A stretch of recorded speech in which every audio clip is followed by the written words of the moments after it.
अध्यक्ष महोदय, इन लोगों ने तो कोई कसर नहीं छोड़ा। अध्यक्ष महोदय,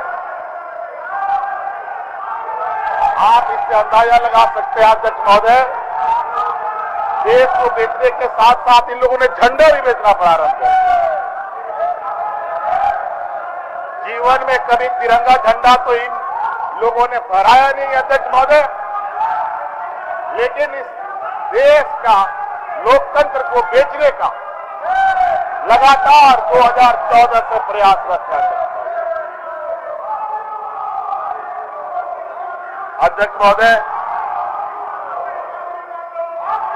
न खाएंगे न खाने देंगे का नारा लगाने वाले, सबका साथ सबका विकास का नारा देने वाले इनके आला कमान किसी का साथ नहीं देते, किसी को साथ लेकर नहीं चलते। सिर्फ और सिर्फ व्यापारियों की ये समूह व्यापारियों को मदद करने के लिए, वो भी चंद व्यापारियों को मदद करने के लिए पूरे देश को इन लोगों ने ताक पर रख दिया। अध्यक्ष महोदय, आज गरीबों को पेंशन देने का इनके पास पैसा नहीं है अध्यक्ष महोदय, और ये कहते हैं कि सरकारें रेवड़ियां बांटती है। अध्यक्ष महोदय, व्यापारियों का कर्ज माफ होता है, 10-10 लाख करोड़ रुपए का कर्ज माफ होता है, उसको रेवड़ी बांटना कहते हैं। अध्यक्ष महोदय, अध्यक्ष महोदय, आप विगत 2014 से लेकर आज तक देखें अध्यक्ष महोदय, और इस राज अलग होने के बाद से इन लोगों ने जिस तरीके से सत्ता पक्ष में बैठकर इस राज्य की दुर्गति की है अध्यक्ष महोदय, उसका करारा जवाब इन लोगों को 2019 में इस राज्य की जनता ने दिया। अध्यक्ष महोदय, आज उसकी लाठी की दर्द इतनी दर्दनाक रही है अध्यक्ष महोदय कि उसका बर्दाश्त ये आज तक नहीं कर पा रहे हैं। जब राजनीतिक तौर पर ये हमसे नहीं सक रहे हैं, तो अपने संवैधानिक संस्थाओं को देश के गैर भाजपा शासित राज्यों में भेज करके वहां की लोकप्रिय सरकार को अस्थिर करने का प्रयास किया जा रहा है। अध्यक्ष महोदय, इनके ये ऐसे समूह के लोग हैं, मुझे आज उस कड़ी को मैं जोड़ रहा हूं जो मैं अभी हाल के दिनों में चीजें सामने आई। ये ऐसे मान्य सदस्य आसन से सुने अनुयायी अध्यक्ष महोदय, सुनिए जिनके मार नेता बोल रहे, सुनिए, बुलबुल के पंख में उड़ के जेल से बाहर निकलते थे, और वही ये लोग हैं जो ये यहाँ पर हाथी उड़ाने का काम करते थे। अध्यक्ष महोदय, अब बुलबुल के पंख में ये उड़ते हैं, हाथी में उड़ते हैं, सोने के थाली में ये खाना परोसते हैं, और यहाँ के लोग और इनकी सरकार में भाग करके लोग अपनी जान देने के लिए मजबूर होता रहा। अध्यक्ष महोदय, और जिस तरीके से आज हम लोगों ने काम किया है अध्यक्ष महोदय, अगर मैं वो गिनाना शुरू करूंगा तो इनकी लिखते लिखते इनकी स्याही खत्म हो सकते हैं। अध्यक्ष महोदय, अध्यक्ष महोदय,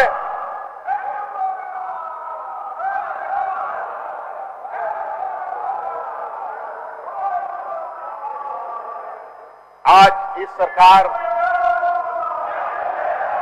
को पत्रकार, मीडिया चैनल, तरह तरह के सोशल मीडिया, चाहे क्षेत्रीय हो चाहे अंतर्राष्ट्रीय स्तर का हो, सब जगह इनको बदनाम करने का एक षड्यंत्र रचा जा रहा है।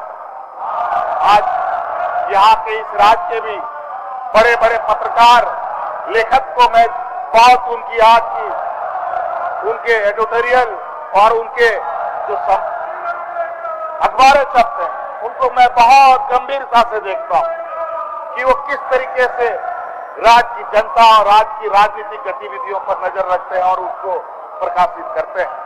अध्यक्ष महोदय, मुझे बहुत दुख होता है आज के दिन में भी जो आजादी से पहले जो यहाँ पर मनुवादी की सोच स्थापित रही है, वो कहीं ना कहीं आज उसको एक बढ़ावा दिया जा रहा है अध्यक्ष महोदय।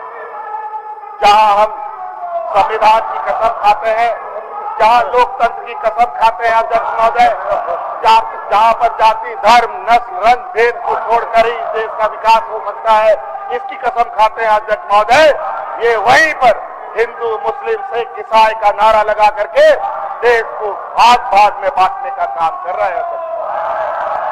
आज देखिए हमारे यहाँ कई नेता बैठे हैं, जहां हिंदू मुस्लिम की लड़ाई होती है, ये अचानक एक बेताल की तरह वहां हाजिर हो जाते हैं। आज इनके नेता जहां ये घटना होते हैं, हवाई जहाज से, जेट प्लेन से आते हैं और बोलते हैं कि हम इनको राहत दे रहे हैं अध्यक्ष महोदय, और बोलते हैं सरकार की जिम्मेवारी है, इनको क्यों नहीं आप लोगों ने हवाई जहाज से रेस्क्यू कराया। मैं ये जानना चाहता हूं अध्यक्ष महोदय, अगर इनके पास इतना पैसा है तो ये खुद क्यों नहीं उन हवाई जहाज से उनकी रेस्क्यू करते हैं अध्यक्ष महोदय। जहां लाखों करोड़ रुपया की बंदरबांट करते हैं अध्यक्ष महोदय, और आज देख लीजिए 20 सालों में कितने इन लोगों ने मरीजों को रेस्क्यू कराया इस देश, इस राज्य से। आज इनको बताना चाहिए अध्यक्ष महोदय, चाहे इस सरकार में अध्यक्ष महोदय, चाहे वो मुजरिम हो, चाहे वो आम नागरिक हो, उसकी सुरक्षा हर संभव प्रयास करती है अध्यक्ष महोदय। सरकार इस राज्य में किसी को मरने के लिए नहीं छोड़ सकती है अध्यक्ष महोदय। हमने एक बच्ची को भी रेस्क्यू करा करके दिल्ली भेजा अध्यक्ष महोदय इलाज कराने के लिए। वहीं पर सरकार की कस्टडी में एक बेचारा नौजवान जिंदगी और मौत से लड़ रहा था, उस लड़के को भी हमने हवाई जहाज से रेस्क्यू करके भेजा था अध्यक्ष महोदय। वो छोड़िए, इनके माननीय विधायकों को भी हम लोगों ने रेस्क्यू करके यहाँ से बाहर भेजने का काम किया। आज इनके विधायक जिंदगी और मौत से जूझ रहे हैं, तो इस सरकार काफी गंभीरता और संवेदनशीलता से उन चीजों को देखता है अध्यक्ष। बड़ा ताज्जुब है अध्यक्ष महोदय, यहाँ पर अध्यक्ष महोदय आज जिस तरीके से हम काम कर रहे हैं, इनको पता चल चुका है और इन लोगों ने एक सर्वे भी करा लिया है अध्यक्ष महोदय। जो मुझे जानकारी है कि सर्वे में ही आने वाला 2024 में इनका सुपड़ा साफ होने जा रहा है अध्यक्ष महोदय। इसलिए इनके इन प्रकार इस सरकार को अस्थिर करना चाहती है। अध्यक्ष महोदय एक गंभीर बात कहना चाहता हूं, लेकिन आज ये चर्चा का जरूरत है अध्यक्ष महोदय, इसलिए माननीय सदस्यों को खड़े होकर ही इस विषय को सुनने की आवश्यकता है। अध्यक्ष महोदय, आज जिस तरीके से हमारे सरकार के ऊपर हस्तक्षेप लगाए जा रहे हैं, आज हमारे 3 विधायक बंगाल में हैं और उस बंगाल में खरीद फरोख्त का जिम्मेवार असम के मुख्यमंत्री हेमंत बिस्वा शर्मा पर जाता है अध्यक्ष महोदय। आज अध्यक्ष महोदय उसकी जांच करने के लिए उन राज्यों में जा रही पुलिस को ये मदद नहीं करते अध्यक्ष महोदय। अध्यक्ष महोदय, जिस तरीके से हमारा कौन सा 2 राज्य आपस में भिड़ गया पुलिस का, कौन राज्य लड़ गया था? नहीं, मेघालय नॉर्थ ईस्ट तरफ में कौन 2 राज्य लड़ गया था? अरे दोनों नहीं लड़ गया था अध्यक्ष महोदय। आपको याद होगा कि अरुणाचल या मेघालय के 2 राज्य के पुलिस आपस में लोगों ने खूनी संघर्ष कर दिया। आज ये ऐसी स्थिति पैदा करना चाहते हैं अध्यक्ष महोदय, ये देश दूसरे देश से क्या लड़ेगा, ये तो राज्य में ही राज्यों को लड़ाने में लगा हुआ है अध्यक्ष महोदय, और ये गृह युद्ध की स्थिति पैदा करना चाहते हैं और दंगा करके फिर से ये चुनाव जीतना चाहते हैं अध्यक्ष महोदय। लेकिन मैं कह दूं, जब तक यूपीए की यहाँ सरकार है, ऐसे मंसूबों को कभी भी हवा नहीं मिलेगा और आपको मुंह तोड़ राजनीतिक जवाब भी देंगे और सदन के अंदर भी जवाब देने के लिए हम लोग सक्षम है अध्यक्ष महोदय। अध्यक्ष महोदय, इस राज्य में विगत मुझे लगता है महीनों भर से 15 जब गवर्नर वाला काम शुरू हुआ, 25 तारीख अध्यक्ष महोदय 25 अगस्त से इस राज्य में एक ऐसा वातावरण तैयार किया जा रहा है। इलेक्शन कमीशन और हमारे राज्य के महामहिम राज्यपाल के द्वारा इलेक्शन कमीशन कहता है हमने राज्यपाल को अपना मंतव्य दे दिया है। राज्यपाल कहते हैं और चुपचाप बैठ जाते हैं कि मुझे कुछ पता नहीं है। और अध्यक्ष महोदय चाहे यूपीए के प्रतिनिधि उनसे मिलने जाते हैं तो वो स्वीकार करते हैं कि हमें इलेक्शन कमीशन से जो विमर्श था वो हमें प्राप्त हुआ है, 2 से 3 दिन हम लगाएंगे और उसका पटाक्षेप करेंगे। अध्यक्ष महोदय महामहिम के द्वारा ये पटाक्षेप न करते हुए वो राजभवन के पिछला दरवाजे से निकल करके दिल्ली में जाकर के बैठे हैं। अध्यक्ष महोदय जबकि कानून का ये सलाह कहता है जो इलेक्शन कमीशन के द्वारा भेजा गया जो परामर्श है उसको आप सरकार को अवगत कराने की आवश्यकता है। लेकिन अध्यक्ष महोदय ये ना करते हुए राज्य में एक अनिश्चित की स्थिति बनाई हुई है और ऐसे फैली साहों के द्वारा विधायकों को डरा कर धमका कर पैसे से खरीद कर राज्य को अस्थिर करने का प्रयास किया जा रहा है। तो आज सदन में अध्यक्ष महोदय इसी वजह से यह सत्र लाई गई है अध्यक्ष महोदय कि देख लो सदन के अंदर हम कितने मजबूत हैं और एहसास कर लो कि सदन के बाहर हम कितने मजबूत हैं। आज आपने कभी देखा है, आज जाकर देखो सरकारी कर्मचारियों के चेहरे पर मुस्कान देखो, पारा शिक्षकों के चेहरे पर मुस्कान देखो, पुलिस कर्मियों के चेहरे पर मुस्कान देखो। आज अध्यक्ष महोदय आंगनबाड़ी सहायिका के चेहरों पर मुस्कान देखो। अध्यक्ष महोदय क्या करेंगे अध्यक्ष महोदय? चलिए आज एक अकेला हेमंत सोरेन को रोकने के लिए लोगों का तस्वीर नहीं है लगा हुआ और यहाँ पर ऊपर का डायरेक्शन है। लेकिन चिंता न करो, ये शिबू सोरेन का बेटा है, आंदोलनकारी का बेटा है, ना कभी आपसे डरा है ना कभी आपसे घबराने का काम करेगा। अध्यक्ष महोदय आप लोगों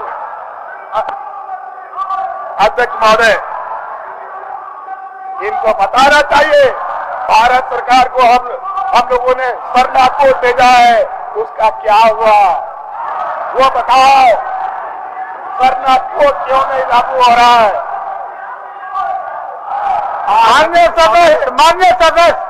मान्य सदस्य आज मान्य सदस्य संसदीय आचरण के तहत अगर बोलते जवाब का जवाब देते तो विषय होता। अब आप खुद के बेल पर आकर के हाथ उठा के ये क्या समझाना चाहते हैं? समझ से परे है, समझ से परे है। बजे मान्य सदस्य महोदय जवाब को जवाब में काटिए, जवाब को जवाब में काटिए, तर्क को तर्क से काटिए, लॉजिक को लॉजिक से काटिए, तब में व्यवस्था में बैठ। चलिए आज ये केंद्र सरकार के अहंकार और घमंड में इतने चूर हैं अध्यक्ष महोदय, इनको लगता है कि जो हम चाहेंगे वो कर लेंगे, जो चाहेंगे वो कर लेंगे। लेकिन ऐसी बात नहीं है। आज इस राज्य में ऐसी सरकार है जो गलत काम करेगा उसको बुरी से कठिन सजा देने के लिए हम लोग हर संभव प्रयास करेंगे। आज अध्यक्ष महोदय हमारी सदस्यता को लेकर के ये हाईतबा मचाए हुए इनका समरी लाल जी का क्या हाल है? देखिए एक विधायक वहां बैठा हुआ है, फर्जी विधायक यहाँ बैठा हुआ है अध्यक्ष महोदय, दूसरे राज्य से आके के फर्जी सर्टिफिकेट लेकर के विधायक बना हुआ है अध्यक्ष महोदय। अध्यक्ष महोदय काके विधायक की अनुशंसा राज्यपाल ने इलेक्शन कमीशन को भेजा हुआ है। बाबू का उमंग देखने को बनता है मान्य सदस्य अध्यक्ष महोदय उस सवाल पर चुप्पी साधे हुए और 2-3 विधायक को यहाँ बिकाऊ विधायक लोग बैठा हुआ जो हमारे आदरणीय बाबूलाल मरांडी जी ना जाने इतने विद्वान होकर के कैसे कैसे आचरण करते हैं, मेरे समझ से परे आता है अध्यक्ष महोदय। कैसे रंग बदलते हैं, गिरगिट भी शायद इतना जल्दी रंग नहीं बदलता है जितना हमारे आदरणीय बाबूलाल मरांडी जी। और हमारे आदरणीय सुदेव साहब आदिवासी मूलवासी के सबसे बड़ा नेता, सम्मानित हो आपको। अध्यक्ष महोदय, 20 साल में ये हमेशा इनका प्रयास रहा है कि हमारे दोनों हाथों में लड्डू बना रहे। और अध्यक्ष महोदय, यही नतीजा है और ऐसे ही लोग की वजह से, हमारे ऐसे ही आदिवासी कुछ और ऐसे ही मूलवासी लोगों की वजह से इस राज को छलता आया है अध्यक्ष महोदय। इसीलिए यहाँ पर स्थानीयता 1932, चाहे CNT SPT, चाहे OBC की आरक्षण की बात हो, या आदरणीय बाबूलाल जी बैठे हैं, OBC का आरक्षण किसने घटाया है ये बता दे सदन को।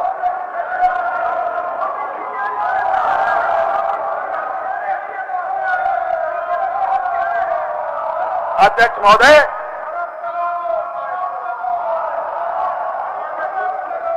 अध्यक्ष महोदय,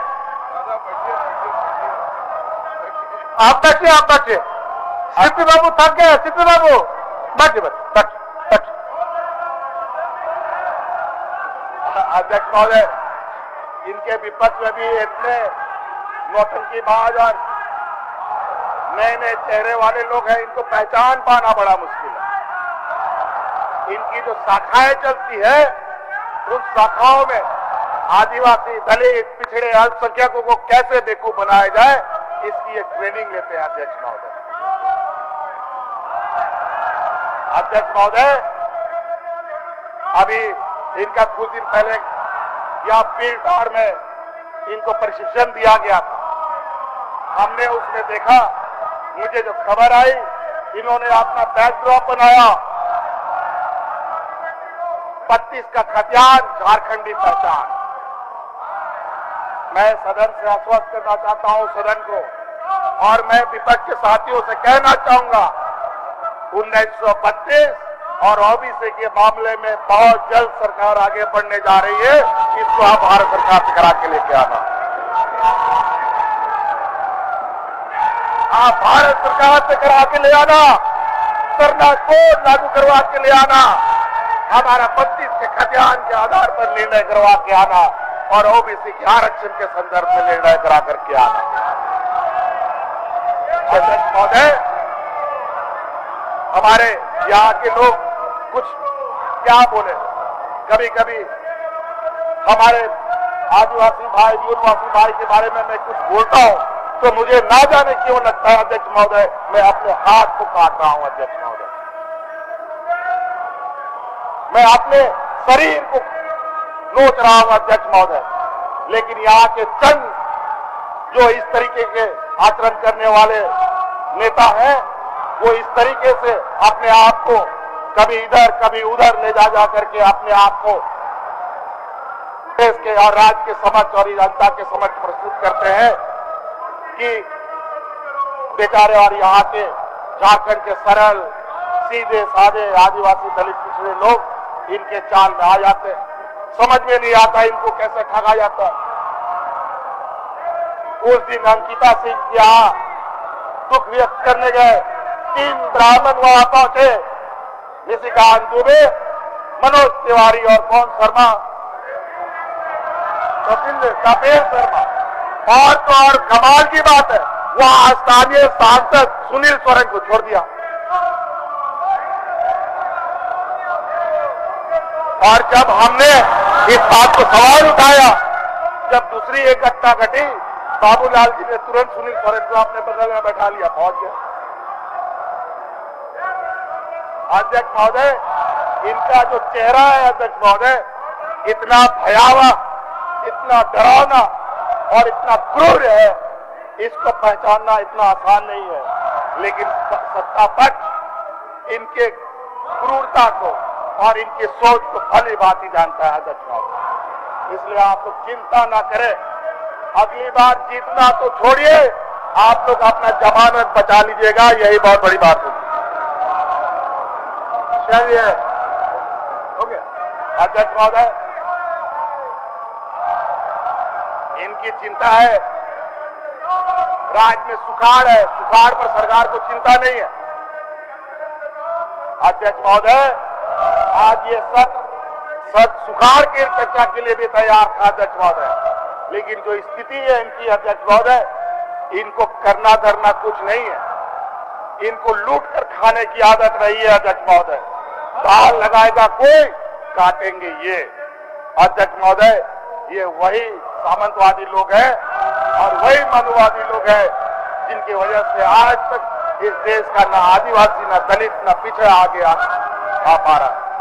आज देश का राष्ट्रपति एक आदिवासी महिला को बनाकर आदिवासी मुख्यमंत्री का सत्ता छीनने की तैयारी कर रहा है अध्यक्ष। ये लोग वो लोग हैं अध्यक्ष महोदय, मुंह में राज, बगल में छुरी, जैसा मौका मिलेगा आपका गर्दन काट देगा अध्यक्ष महोदय। अध्यक्ष महोदय, अध्यक्ष महोदय, सरकार सुखाड़ पर भी गंभीर है। अध्यक्ष महोदय, आपने देखा होगा अध्यक्ष महोदय कि हम लोगों ने, हमारी सरकार ने विगत इनके पाप किए हुए चीजों को हम लोगों ने कितने तकलीफ से ढोने का काम किया। किसानों की ऋण माफी करने का काम किया। पहली बार समय से पहले बीज वितरण करने का काम हुआ। अध्यक्ष महोदय, वर्तमान समय में ये सबको पता है कि यहाँ पर बारिश बहुत अच्छी नहीं हुई है। कई जिला को लगभग सुखाड़ पूरी तरीके से हुआ पड़ा है और सरकार इस पर गंभीर है और बहुत जल्द इस पर समीक्षा उपरांत इस राज्य के लगभग पूरे राज्य के प्रति एक बेहतर योजना लाने की तैयार कर रही है। और इसलिए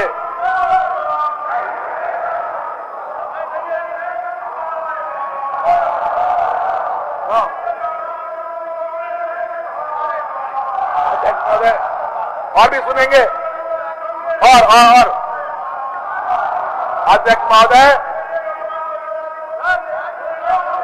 इस राज्य में एक ही आदमी, माननीय सदस्य, एक ही आदमी सुन रहा है, खाली सीपी बाबू, बाकी कोई लोग नहीं सुन रहा है। सीपी बाबू ही सिर्फ सुन रहा है। अध्यक्ष महोदय, जैसे भी हो सुन तो रहा है। ये खड़े हुए जमात 1985 का इन लोगों ने स्थानीयता परिभाषित किया। अध्यक्ष महोदय, हमारे आदरणीय बड़े भाई सुदेश जी यहाँ बैठे हुए और मौका जी मांग लो सदस्य हुआ करते थे। जब 85 का स्थानीयता घोषित हुई तो ताली बजा करके प्रेस कॉन्फ्रेंस करके कह रहे थे कि 85 का एक हथियार लागू सबसे बेहतर।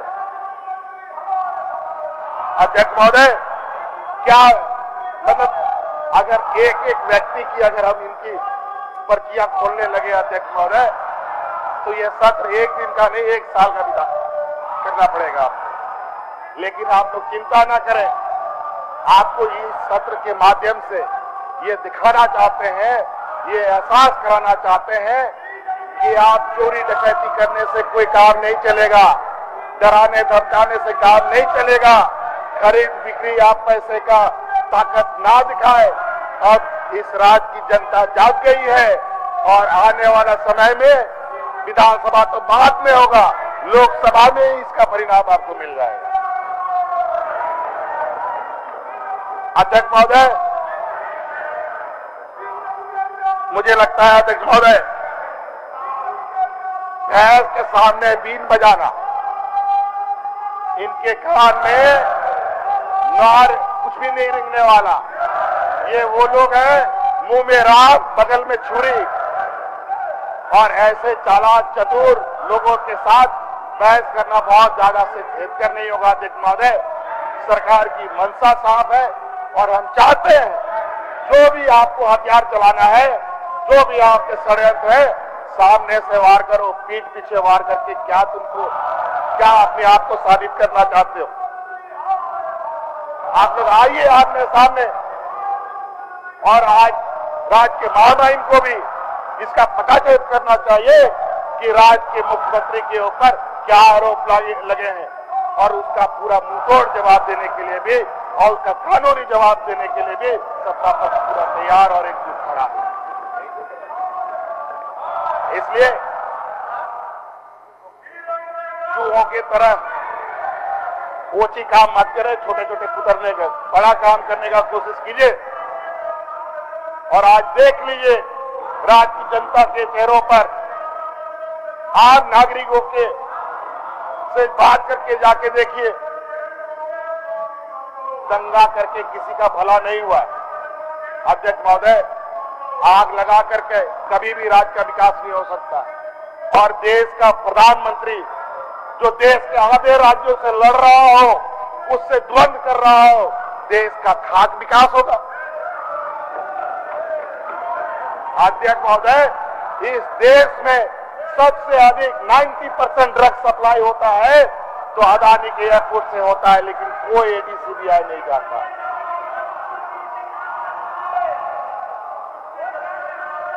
अध्यक्ष महोदय, लेकिन यहाँ आदमी कपड़ा हटा करके एस्बेस्टस लगा ले तो ईडी हाजिर हो जाता है, सीबीआई हाजिर हो जाता है। ये आ जाता है अध्यक्ष महोदय। इसलिए अध्यक्ष महोदय, मैं अपना और गला बेवजह इनके सामने अपना खराब नहीं करना चाहता। इनको हम अपने विवेकानंद विद्या मंदिर स्कूल एक CBSE affiliated English medium coed school है। हम शिक्षा के साथ संस्कार देते हैं। thefollowup.in. Like, share and subscribe. www